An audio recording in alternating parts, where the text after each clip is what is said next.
Die Frage ist nicht, was macht ein Kühlschrank mitten auf der Weide, sondern was macht Kerrygold Extra, selbst gekühlt. So streicht die Krause. Die sollte ein bisschen klein gemacht werden, das bedeutet, die wird klein geschnitten. Das bedeutet, ein kleines Paket bauen, einmal Länge nachschneiden und danach Stiele wieder weglegen.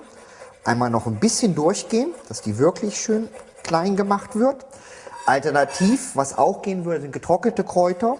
Auch gerne mal ein bisschen Majoran oder Thymian mit dazugeben. So, dann, manche Leute machen da Zwiebel mit dazu. Das heißt, ich würde die Zwiebel in kleine Würfel schneiden. Ich finde es bei der Frikadelle schöner, ohne Zwiebel zu machen. Was aber für meinen Geschmack mit dazu kommt, ist auf jeden Fall ein bisschen Knoblauch. Hier presse ich den sogar ganz gerne, was ich eigentlich sonst nicht mache, um einen intensiveren Geschmack zu bekommen. Das würde bedeuten, Knoblauch in die Presse geben. Dadurch wird das Ganze aber auch ein bisschen schärfer. Wenn Sie die mildere Variante haben wollen, dann auf jeden Fall kleinen Würfel mit dazugeben. Und was auch gut passt, wäre zum Beispiel Speck. Den Speck würde ich in dem Fall fein würfeln. Da würde ich auch überlegen, den Speck vorher anzubraten, um schönere Röstaromen zu bekommen. Das heißt, unsere Bulette, Frikadelle wird dadurch noch würziger. Und eine schöne Sache, was gerne in südlichen Gefilden gemacht wird, bedeutet noch ein paar Nüsse mit dazu, in dem Fall Pinienkerne. Finde ich eine ganz tolle Variante, die mit dazugeben. Ja, und jetzt geht es natürlich los, das Ganze gut zu verkneten. Ich fange mal mit dem Löffel als erstes an, das Ganze grob zu verteilen. Aber das Beste, was ich wirklich gleich nehmen kann, sind meine Hände. Die werde ich gleich sowieso brauchen, um unsere Buletten auch zu formen oder Fleischpflanzer, wie auch gerne dazu gesagt wird. So, jetzt kann ich schon mal sehen. Das sieht gut aus. Wenn ich jetzt zum Beispiel auch merke, dass ich zu viel Wasser noch in dem Brötchen hatte und möchte die Masse noch ein bisschen fester oder dicker bekommen, dann kann ich jetzt auch hervorragend hergehen und nehme ein bisschen von meinen Semmelbrösel. Ja, das werden wir auch machen in dem Fall. Gebe jetzt wieder ein paar Semmelbrösel zur Bindung und dadurch wird die Masse homogener. Wenn ich das Ganze durchknete, sollte ich halt gucken, passt ganz gut. Durch meine Petersilie sehe ich sehr gut, ob die sich schön verteilt hat, ob ich wirklich die ganze Masse gleichmäßig verteilt habe. So, für den ersten Eindruck würde ich mal sagen, das sieht schon ganz gut aus. Was ganz, ganz wichtig ist, entweder mache ich mir jetzt eine kleine Probe, brate die vorher ab, um zu gucken, ob ich das Ganze auch richtig gewürzt habe oder dann noch ein bisschen schauen, ob noch ein paar Gewürze mit dazu müssen. Oder wer auch gerne Mettbrötchen isst, das bedeutet, man kann Hackfleisch, wenn es frisch ist, so wie das gehört, auch so probieren. Das heißt, ich werde mir ein Stückchen wegnehmen und einmal schauen, ob noch ein bisschen was fehlt. Also auf jeden Fall Salz. Schärfe reicht mir. Also man sieht schon, ich habe da jetzt reichlich Salz mit dran gemacht. So, hervorragend. Bevor ich anfange, die Frikadellen gleich zu rollen oder zu formen, hole ich mir immer meine Größe ungefähr, die ich haben möchte und lege mir das Ganze einmal an die Seite. Nebenan habe ich schon mal ein Gefäß mit Wasser vorbereitet, um jetzt meine Hände anzufeuchten und dadurch besser drehen zu können. Aber vorher würde ich schon mal die Pfanne erhitzen. Das bedeutet, Pfanne aufstellen, heiß werden lassen, zum Braten am besten. Für diese Sache finde ich Butterschmalz. Das bedeutet geklärte Butter. Die kann heißer werden, das war ein bisschen viel. Die Hälfte reicht mir. Die wieder rausnehmen. So, einmal die Hand feucht machen, aber auch wieder ein bisschen abtropfen lassen. Und dann fange ich an, die Buletten, Frikadellen zu drehen. Und einmal an die Seite legen, ein bisschen andrücken. Solange die Hände feucht genug sind, brauche ich nicht ins Wasser gehen. Einmal schön drehen. Das bedeutet, ein Finger sitzt immer an der Seite und formt das Ganze oder drückt es an der Seite ran. Wieder runter. Jetzt muss ich ein bisschen Wasser holen wieder. Immer ein Auge auf die Pfanne werfen, dass die nicht zu heiß wird. So, andrücken. Hoppla, der ist mir jetzt runtergefallen. So. Also man sollte sehen, durch dieses Formen, dass eine glatte Oberfläche entsteht. Dadurch wird das Ganze auch schön geschlossen und die gehen beim Braten normalerweise nicht kaputt. So, einmal testen mit der ersten. Die legen wir mal an die Seite ein bisschen rein. Sobald ich Geräusche höre, weiß ich, die Pfanne ist heiß und kann jetzt damit reingehen.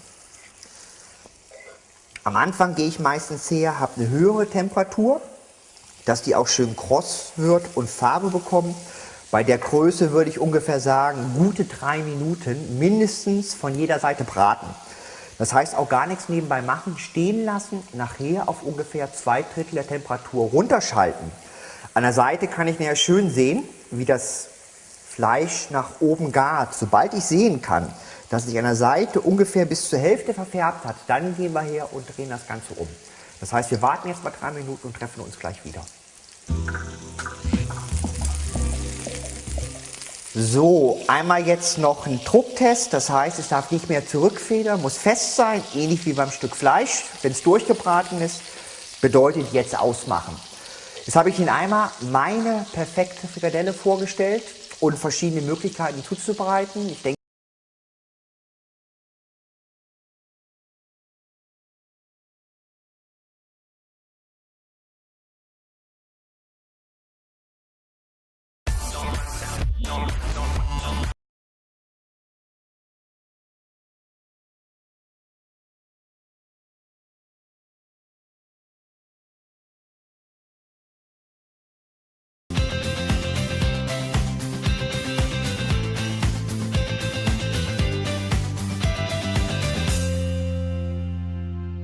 What's going on, everybody? Jeff Rose back from GoodFinancialSense.com, and today we're talking about investing, so you probably want me to show you the money. Show me the money!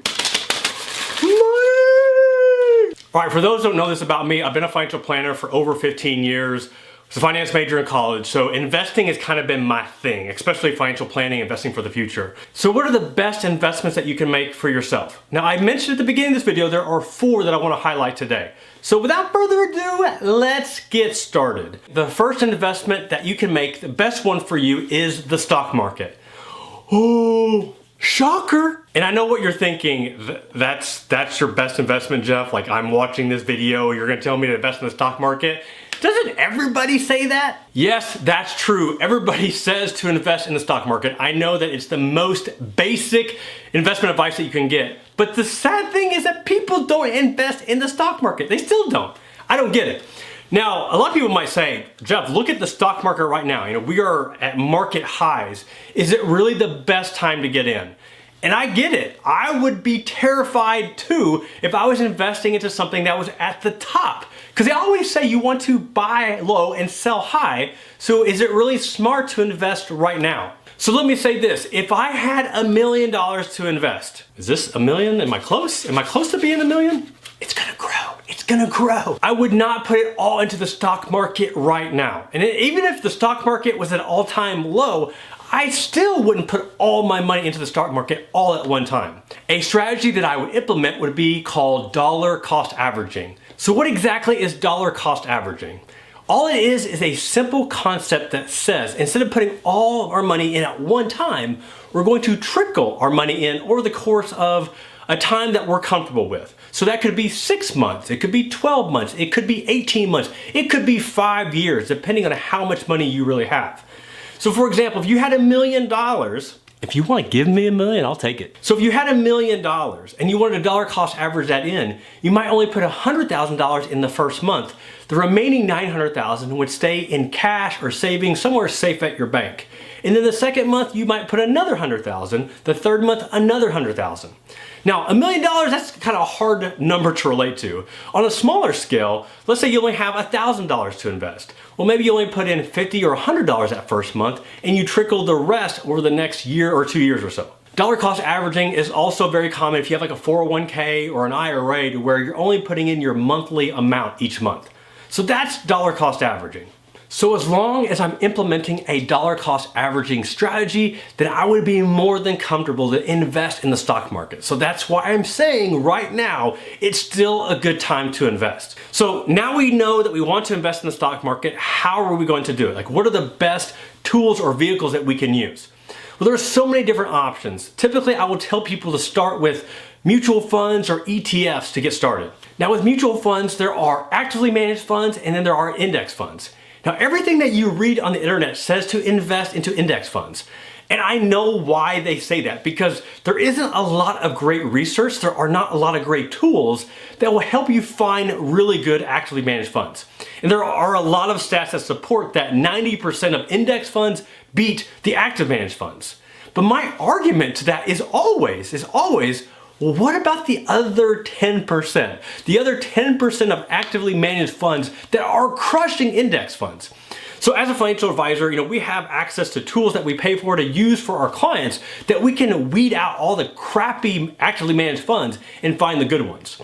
So that is just one unfair advantage that us financial advisors have, that we have access to these tools.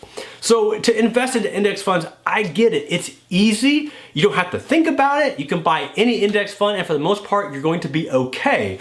Low cost, low fees, and you're still getting market participation. So I say all that just to say this. Start with index funds, get your feet wet, just so that you get used to the stock market, you get comfortable with it and how it works. Now you can get the exact same type of investment using ETFs or exchange traded funds. So all ETFs are just like index funds, where they're going to track different indexes from all across the different markets, all the different sectors. And like index funds, they're super cheap, so you can get into the market without paying tons of fees. So now you're excited, you want to invest in the stock market, you want to buy mutual funds, index funds, ETFs, whatever is your flavor investing in the market, where do you go?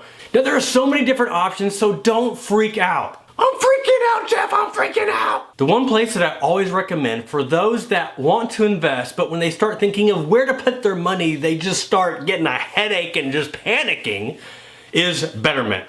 So why Betterment? So with Betterment, they are investing into exchange traded funds, so ETFs, low cost investments. Betterment does not charge a high fee to managing these ETFs for you. And the best part for you is that they pick the ETFs for you. So they're picking the investments for you at a very low cost. So what does that mean? That means that you can invest your hard-earned money and you can just kind of sit back and enjoy the returns and let them do the hard work. Oh yeah, pay me my money. You do that, Betterment, you go. I'm gonna sit back and just enjoy these returns. So the only thing you have to do with Betterment is add money to the account and then choose your investment strategy, or what is your financial goal? Are you investing for retirement? Are you investing for a down payment on a home? Are you investing for the short term? Whatever that is, they'll then determine the best way to invest your money. So it's easy peasy for you. Now, if you want to have more control on your investments, online brokers like Ally Financial, TD Ameritrade, E-Trade, these are the types of online brokers where if you want to pick individual stocks, mutual funds, ETFs, you do the picking. So they're not going to pick for you. Now they have an awesome customer service where you can call their toll-free number and each of them will help you. But ultimately, it's still up to you to choose what you're going to put your money into. All right, one quick word. One thing I did not mention is buying individual stocks. So why wouldn't I recommend individual stocks to invest into? Now, I'm not saying that buying individual stocks is bad, just that if you're at the beginning stages of investing, trying to pick the best stock for you at the right time, let's just say it might not work out. Could it work out? It sure could. And yes, if you want to go and do additional training and research to find good individual stocks for you, then so be it. But in my experience, those that have never really invested before or have just started investing, anytime that they try to buy individual stock, they usually just don't pick a good one and they lose their butt. Or it's the fact that maybe they found a good company, but it's just the timing of buying that stock might not be the best. So that's why I like mutual funds and ETFs, because they are picking those stocks for you inside those funds or ETFs. So you don't have to think about it. Oh, I don't have to think about it. My mind is free. I'm free. I don't have to think about it. All right, the second best place to invest your money, and this is one that I've been big on for quite some time, is peer-to-peer lending. So why am I so big on peer-to-peer lending? Because when you look at the returns, they're okay. They don't knock it out of the park. If you look on a lot of the sites, they'll say that peer-to-peer lending, you're making anywhere about 6% interest. Could you make more in the stock market? Could you make more in Bitcoin? Yeah, obviously. But I still like it as a nice alternative to investing in the stock market. So what is the concept of peer-to-peer lending? So let's say, for example, that you need to take out a loan, whether that's to refinance some credit cards, maybe it's to start a small business, whatever that is. So instead of going to a brick and mortar bank, you would go online to a peer-to-peer lender like Lending Club or Prosper, and you fill out the application just like you would at any other financial institution. And then if you get approved, instead of getting money from that institution, you're getting money from other people, your peers. You get it? Peer-to-peer lending. So as an investor, I'm investing my money not into the company, I'm investing my money into you, potentially, that is taking out the loan. But I'm not gonna give you the entire loan. Let's say you need $10,000. I may only give you $25, $50, $100 of that $10,000 loan. Other peers are going to lend you the rest of that money.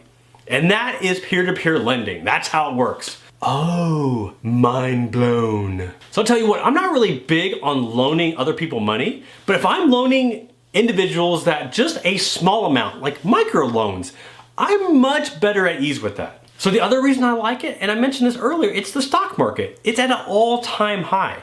Do I really want to put all my money in the stock market when it's near the top? Plus, interest rates are stupid low, so you can't get really good returns in bonds right now. So where else do you go to get a somewhat safer alternative investment to the stock market and bonds?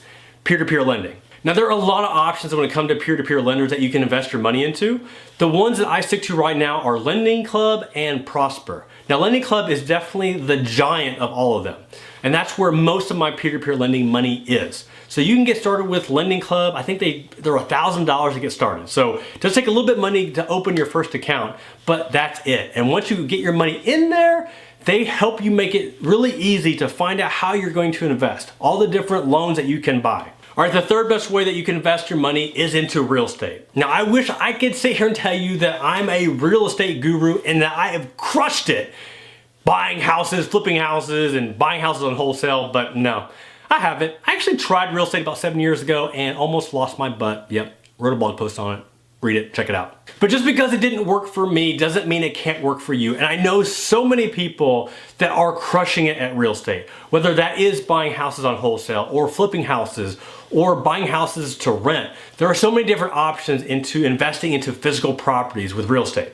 So if that's still an angle or an option that you want to consider, I would just say be cautious. And also if you can find somebody to mentor you so that you don't lose your butt on that first deal, because you know what, if you lose everything that you got in your first real estate deal, that's just not a good experience. So don't do that. But if you don't have somebody to mentor you, or you just want to take it slowly, there are other options to invest in real estate without buying physical property. Now, one option that you can consider are real estate notes. So typically these are through private lenders, and you kind of have to know somebody that knows somebody to get into these. And I got started into real estate notes because a really good friend of mine was just crushing it in real estate. So he was buying and flipping physical properties. He was buying houses on wholesale. He was buying houses to rent. So in addition to that, to diversify his portfolio, he decided to do real estate notes so that he would buy a pool of real estate properties, and then investors like myself would invest money into this pool with other real estate investors. And I would hand over the money, he would manage the properties, and then he would pay me a dividend or interest off that money. So for me, it was an attractive way to invest money without having to be a landlord, without having to actually manage the physical property and still make a good return. Now, the only downside to these is that obviously there's a lot of risk involved, right? I gotta make sure I trust this guy, that I know what he's doing. But the second thing is you're gonna have to actually have a little bit of money to get started. So that could be $10,000, $20,000, $50,000, on up to $100,000. And for many, that's not an option. So if that doesn't work for you, what other ways can you invest into real estate? Now, earlier we talked about mutual funds and ETFs. There are mutual funds and ETFs that you can buy that will invest into real estate. And whether that be US properties, it could be international properties. So there are tons of mutual funds and ETFs that allow you to invest into real estate. Now, another option that is newer that I'm really excited about is a company called Fundrise. So what is Fundrise? So Fundrise recognizes that there are a lot of people like you and I that want to invest into physical properties. We just don't have the money. We just don't have the know-how. We don't have the access that a lot of these big investors have. So kind of like the real estate note concept that I explained to you, Fundrise goes out and finds these properties. Typically, they're looking at commercial properties and they're buying these properties, and they allow investors like myself or you to invest a smaller amount of money to get access to these commercial properties. And they'll manage these properties for you. Now, like Lending Club, it's going to take a little bit to get started. It's about $1,000 to open an account with a company like Fundrise. So you have a company that is buying these properties for you. They're managing these properties for you. And all you have to do is sit back and collect the check. Not a bad deal.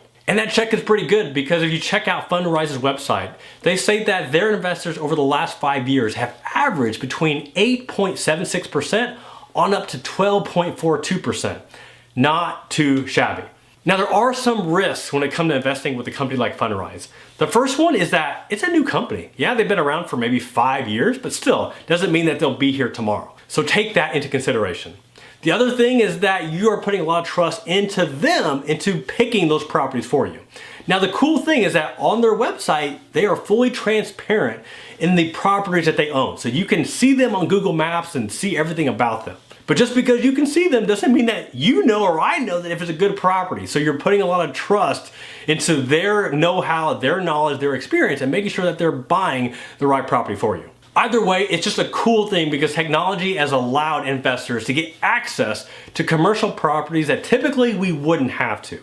So Fundrise is one company, and I'm sure there are others out there, or there will be others, but that's the one that I would have you look at right now. All right, we're finally to number 4, and I told you at the beginning of this video that you might be surprised what number 4 is. Surprise! The best investment that you can make is in yourself. That's right, you. Now it's fun investing into stocks and mutual funds and lending club and real estate and seeing those gains. But the reality is that if you don't invest into yourself, then you're really not going to grow. It doesn't matter how much you make on paper. Plus, investing into yourself, you gain so much knowledge and experience that allows you to really capitalize on all the investments that I just outlined before this. So one of the best ways that you can invest in yourself, it is the cheapest way, is by reading books. You see all these books? Yeah, I read all of them. I read all of them. It's been stated that CEOs of major corporations read on average 60 books a year. 60 books a year. These guys and gals are managing multi-million, multi-billion dollar businesses, and they can still read 60 books a year. Imagine how busy they are. Now ask yourself how busy you are. How many books do you read per year, per month, per week? If you dedicated to reading just 1 book a month, 12 books a year, you would be amazed on how much knowledge, how much experience that you would gain from reading those books. And no, books like this don't count. From someone that runs multiple businesses, has 4 children, I still find time to read books. Whether that be your hard physical books or listening to audio books. Either way, you have to read books. Another investment that you can make into yourself is in courses or investing into material that you can learn from other people.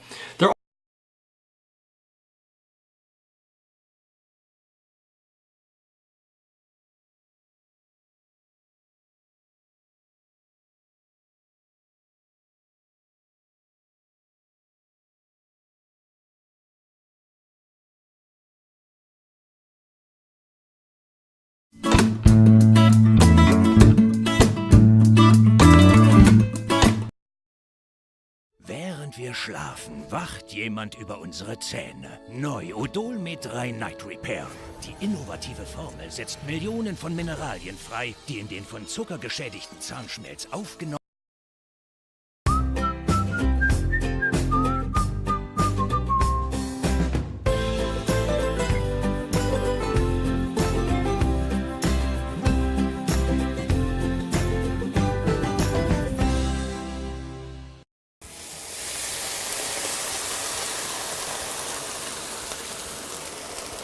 So, die Gewürze gebe ich jetzt einfach hier mit rein, dann verteilen sie sich nämlich auch gut.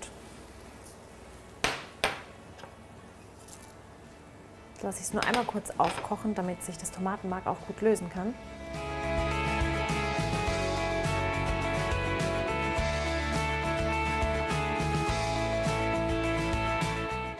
So, jetzt kann ich direkt die Brühe mit zum Fleisch geben und da einmal drauf achten, immer von euch weggießen.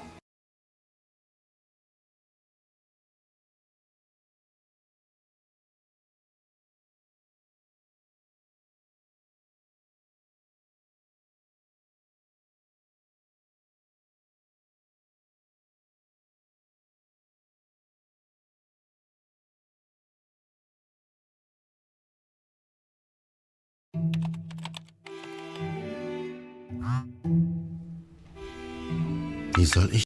3 layers, 3 secret ingredients, and the perfect balance of textures and flavors, this is the ultimate chocolate cake. When we set out to make the ultimate chocolate cake, one thing that we were really going after was a really dark, rich black color. And so to help us achieve that, we decided to opt for the Dutch processed cocoa, which is a little bit darker. By a little bit, I mean a lot of it. It's like a much richer, darker color. And a lot of that just comes into the way that it's produced. First things first, you want to preheat your oven and prep your tins for baking. Here's a cool trick for making this really painless. Taking 3 strips of parchment, folding it in half, fold it in half again, and then with your eye on this left bottom corner, you're going to fold up 45 degrees and then fold it again. And then take that point and roughly measure from the center to the edge, and that'll be where you cut. Then when it comes out and you unfold it, it's a perfect circle that fits into your tin. You don't want to get the batter made, have those leaveners working and then not have your tins ready to go. Now this cake has 3 components, and what we're going to start with is sifting our dry ingredients into a bowl.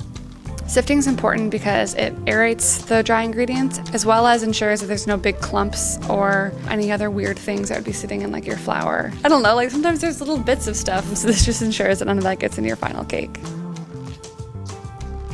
So the first secret ingredient in this cake is stout. The stout is a lot of different things, but it also adds a really cool, interesting depth of flavor that you really can't get with just using water alone. The second secret ingredient is espresso powder, and this helps really enhance the chocolate flavor. The espresso and the stout are going to give you that extra boost that makes you think like, oh, what's in this? It's so good and rich. So we have the dry ingredients, we have the wet ingredients ready to go. The next thing we're going to do is cream our butter and sugar. You really want to do this for a while. You're not just combining them, you're really trying to get a lot of air beat into the butter and sugar. From time to time, you want to scrape down the bowl to ensure that you're getting everything really evenly creamed in together. As always with eggs, we recommend breaking them into a bowl separately first, just in case it's like a bad egg or you get a bunch of eggshell in. Whoop. The butter and the sugar can only absorb so much liquid at once, so that's why you really want to take your time and add 1 egg at a time. It's super buttery, look at that. Now for the third secret ingredient, don't freak out, it's mayonnaise. There's a lot of other secret ingredients that are in chocolate cakes. I've seen anything from sour cream to sauerkraut. We're only putting about a half cup in here. You're not gonna taste it. It's gonna be extremely moist and rich. You can already see how much more creamy this is making our batter. Now switch off between adding our dry and our wet ingredients. So you don't have to be too crazy about this, just dump, a good third in. A big part of why you're doing this in stages is mostly just because if you added it all at once, it would go everywhere and be a huge mess. Just take your time, add it kind of every other. Optional, we're gonna fold in some dark chocolate chunks. What the chocolate chunks will also do is add like a third texture to the cake. So you're gonna have this really gooey, fudgy cake with that rich buttercream that we're gonna show you how to make later. And then you're gonna have these nice little bits of chocolate, kind of that journey of different textures and flavors throughout. Because we have chemical leaveners in here with that baking soda and baking powder, you don't want to let this sit out for too long. That's why we preheated our oven and prepped our tins. It's not going to dome as much as some other cakes. It's actually going to come out pretty flat, which is really great, so we're not wasting anything by cutting off that top dome. We did test a ton of recipes and we didn't like how a lot of them would dome so much. Then you have to cut that off in order to get good layers for your cake. Let them cool in there pretty significantly. To turn them over, the easiest way is just putting a plate over top and then flipping them one by one. And you want to put them back on the drying rack and have them cool completely before touching them again. You never want to decorate a warm cake. If you put buttercream on a hot cake, it will just completely melt the frosting. The thing about buttercream is it seems really easy, but the temperature of your butter as well as the temperature of your kitchen and what you're doing really makes a big difference. If you're really struggling to get it on the cake, it probably needs just like a little bit of warmth to make it spread better. More for not making a mess, I tend to end my dry ingredients into the butter slowly, just because everyone's had that experience when they toss a whole bunch of powdered sugar in and turn their mixer on, and then there's powdered sugar all over you in the kitchen. So slowly incorporate your powdered sugar and add milk as needed. Now that our cakes are cooled and our buttercream is made, it's time to decorate. We're gonna put down parchment paper, and we do that to keep our cake stand or platter or whatever you're using clean. So this is my favorite tool in the entire world. An offset spatula is gonna change your life.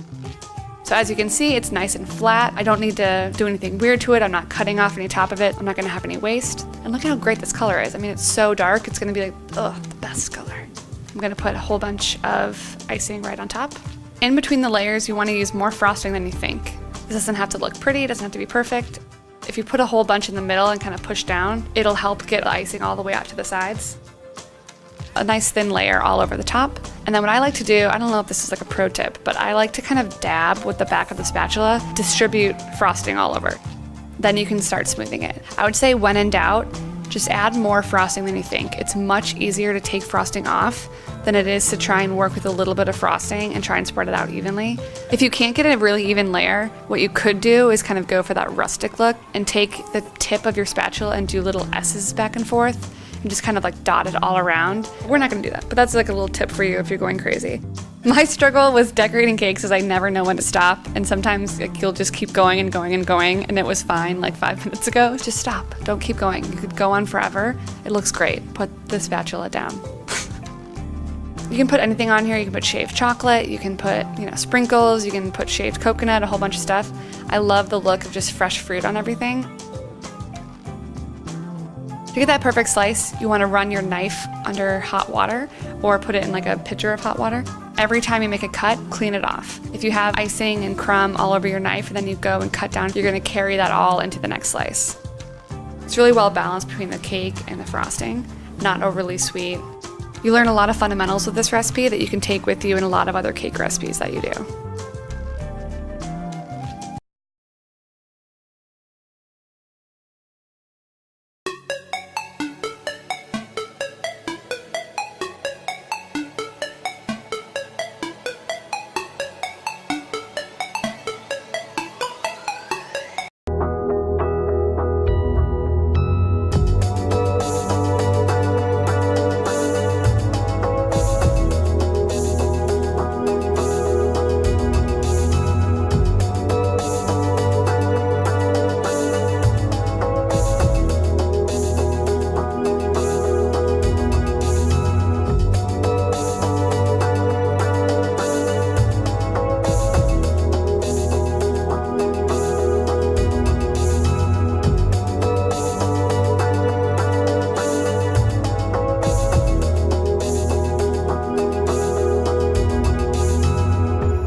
Three layers, 3 secret ingredients, and the perfect balance of textures and flavors. This is the ultimate chocolate cake.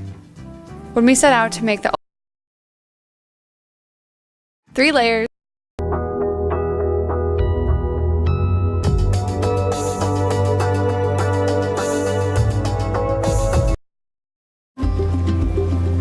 LinkedIn ist ein gutes Werkzeug, meine Karriere nach vorne zu bringen.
Oh, yes!